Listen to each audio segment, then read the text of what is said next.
Hi, Molly. How are you? Good. How are you? Excellent. Nice to meet you. Nice to meet you. Thanks for having me. Yeah, thanks for taking a minute out today. I want to begin our conversation before we get into the new material by covering what all of the musicians had to go through for the last 3.5 years surviving a Okay. pandemic. How did you get through it, and how did it subsequently change you? Yeah, it's funny. At the time, I'd say I was pretty distraught. I'd say the first period because my life was taken away from me. I was actually having a conversation with someone about it yesterday. They were like, "I feel like my shackles are off, like I'm out of prison." And I was like, "That's a good way to describe it." But um relatively speaking, my COVID was okay. I feel like I came out stronger and clearer and um I'd say stronger and clearer.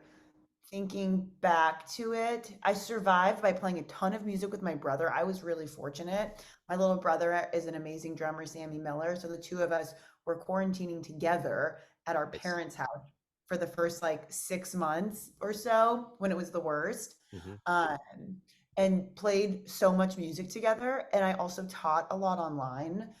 And so like the first chunk I was just like crying every day. I was like the tours, the Yeah. music, the shows, my life. Like I went out every single night and saw music, played like 215 gigs a year. It's like that was how I lived. So I definitely my life was as everyone's flipped upside down, but relatively speaking, I was really lucky. I still got to play a ton of music, um, and I taught online, so I was still able to sustain myself. Yeah, and now I'm here now, and it's like, oh yeah, God, I remember that, but it feels Yeah. like a life ago. I know, and I'm getting to a point now where I don't even want to ask this question anymore, but I still believe there's a level of it that's probably relevant, at least through the middle part of this year, because it was so seismic. And I know personally, I ramped up my interviews and some of the interviews with especially people in like Brooklyn or places where they were in these apartments where the novelty of playing an instrument started wearing on everybody around them. So there was just all of those aspects that were very, very strange. Um, so I guess it has to feel good to have a new album out now with live shows picking up, everything happening, the Ballad of Hotspur. Talk to me about how this album, the release feels. Yes, oh my God. So the album officially comes out May, but we start to have some singles. The first single's out, the next single's out in a couple or in a week. Yeah. But it's just like I feel like this weight has been taken off of me. I feel free. Like the music we wrote during the pandemic, and that also definitely helped me get through it. Like Jen, who is like my biggest writing partner, she's in the trio Jennifer Condos. It's me, Jennifer Condos, and Jay Bellerose. But she, at the start she's wiser and older than me, and she was like, Molly, let's just use this time to write music, enjoy the space. She was like, and looking back, I'm like, that's exactly like what I should have done and what I did do and what I'm thankful I did do thanks to Jen. So we wrote most of this music during the pandemic virtually. I'd write some songs alone, some songs she'd write me a piece and I'd write a piece. So it feels like finally this music is out because we've been playing it for a couple of years now. The first year just in my bedroom alone, but then for a couple of years together. So yeah, it feels so good because yeah, now I'm like setting up tour dates. I was texting with Jay this morning about some shows in Nashville and on the Atlanta and stuff and trying to figure those out in New York. So yeah, I'd say great relief and excitement. Absolutely. Well, and the thing is that when I come in and I'm talking to you about this, you're probably already thinking about the possibility of the next thing down the road. Oh yeah, Yeah. yesterday I sent Jen a new song idea, and Yeah. she's gonna write the B section. We already have a few tunes for our next record ready, but it's like now I'm more used to that. So this Yeah. time I'm trying to do it quicker. This like my goal this year is like to finish the bulk of new writing for a new record that we can then record and put out next year. But yeah, right now this moment I'm most excited about putting the music out and sharing it. Yeah. So this is your third album with the trio, correct? Yeah, it's my third record with So us. talk to me a little bit about what you ultimately want the listener to get from this. I mean, obviously, the backdrop is the pandemic, but it's an evolution, it's new material. What do you want them to get? Yeah, the slogan for our group, I'd say, is bringing the instrumental back. There was a time I think of like Booker T and the MGs, or like Dwayne Eddy, or think like the Ventures, all these bands where like the instrumental, it was a song. And uh, so I want that feeling to be there. And if there's obviously a level of musicianship that should be appreciated, but also to understand that the arrangements are very intentional. And there's a little story. When we were writing it, there was also this thought of like an old Western, and like the good, the bad, and the ugly, like those kind of like Westerns, Morricone with so we have a story in our head going on too while we're writing. It's supposed to be very cinematic. Yeah. So you started out playing music when you were 7 in the family band. You got 4 siblings. So this is easy to say that this is a part of your DNA. Oh yeah. I mean, for sure. It's like I feel like I don't know when you have realization of self, but probably not that long before 7 years old. So Yeah. when I think of myself, yeah, I'd say my other limb is my guitar. Yeah. So what was the first, like, the early influences or the first show that you ever saw that blew you away? See, I'm very fortunate. My parents would take us out to see shows. So we had last summer on the bus, we were like all on the bus with Jason Mraz, and I remember everyone's talking about their first show, and I'm like, God, like I don't know what my first show is. I have a lot of really incredible early memories of seeing music, um, but you mean like the first time I remember seeing a show that was influential? Yeah, like the first one that blew you away that made you think, I want to do that on this scale, or you're just inspired by what they're doing. Yeah, I mean, I feel like I'm trying to. That's a hard question because I have to think about when it became mine. I Yeah. think that's the difference of when it was like a family thing and when it became mine. And like the first record where I was like, oh, guitar is my thing, not just like something I do with my family, was Hendrix.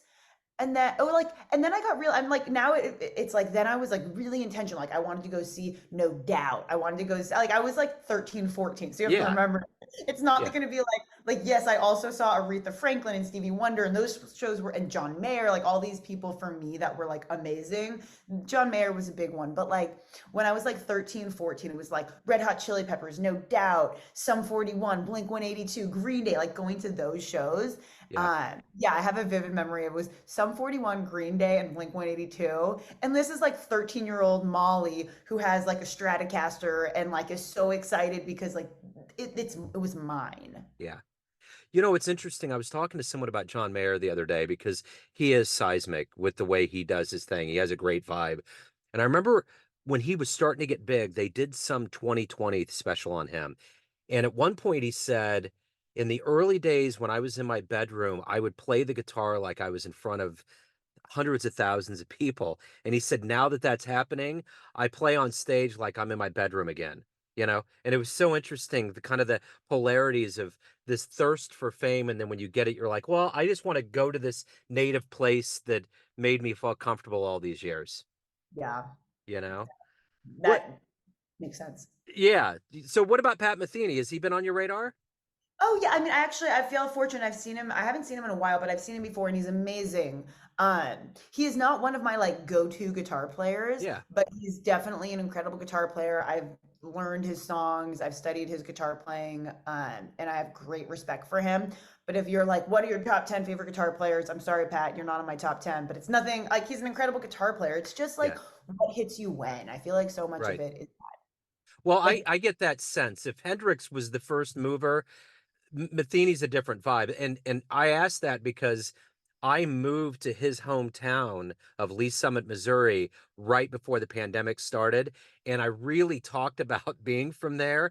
And there's so many people that have stories about Pat. And it's so uh, weird because around that time they released a book here in Kansas City about his early days in high school and how he was so prolific even when he was in high school. He was everywhere. All the old cats knew him. He was just all over the place. yeah, that makes sense. No, I love Pat Metheny's great, but like when it comes to like jazz guitar players, I just was actually talking about this like early influential guitar players, and like Grant Green was like my introduction to jazz. It's like so much like who is your teacher at the time, and who are you around that introduces you to music and what hits you in that moment. So it was more like Grant Green, Jim Hall, Schofield, Wes, of course, Django. Like those are some of the Johnny Smith. I love his solo guitar playing. Joe Pass, of course, for solo guitar playing. But those were some of the more like early influences for jazz guitar. Have you ever seen Bill Frisell live? Yes, I actually totally. Bill Frisell's also amazing, and another one of my favorite guitar players, Julian Lage. I saw a duo show of Yeah. theirs right before the pandemic, and they're two giants. I saw Bill on I believe it was the 8th of March of 2020, before any of us knew this was going to happen. And there was still this weirdness in the air. Like we were like, uh-oh, like we're like a bunch of cattle in a field waiting for the tornado. Like it's coming. But Yeah. but the way he would pull the strings on his guitar was so, I've never seen that before. You know what I'm saying? Yeah, he'll like pluck them. It's like a Yes. very aggressive. It's part of his sound. It's Yeah. cool. It's like how because I mean every instrument's physical, but as guitar players, I think we can get really like nerdy about gear and things. And Bill does such a good job of just being like, there's so much you can do just on the guitar, which is something I really like to do. Of just like the rhythmic and tonal and varies and timbres you can get with just the guitar before you start clicking your feet with all these crazy pedals. Yeah. And I just had never seen that before. I mean, I'd seen some maneuvering, but it was like he was trying to pull that thing apart. It was bizarre, you know, Oh yeah, yeah, he digs in. but it works. So at the end of the day, what is it that you like the best about being a professional musician? There's all these aspects. You record, you play live, you educate younger musicians, but what do you look forward to the most every day? Playing my guitar. Obviously, like my favorite. I fell in love with music performing. I mean, playing. It's hard because like what makes me feel the best is like sitting in my bedroom and just practicing. Like when I just have like a whole morning to just play guitar, and it's not like I have to learn tunes or like that. For me is like the deepest therapy session you could possibly imagine. But I love performing. Yeah. I love recording. I feel so grateful that I get to teach. I teach at USC and where I studied, and I get to work with all these amazing students. I teach online and work with students from all over the world, like truly the world. And that all brings me so much joy. And the truth is, it's all of it. It's not just one thing.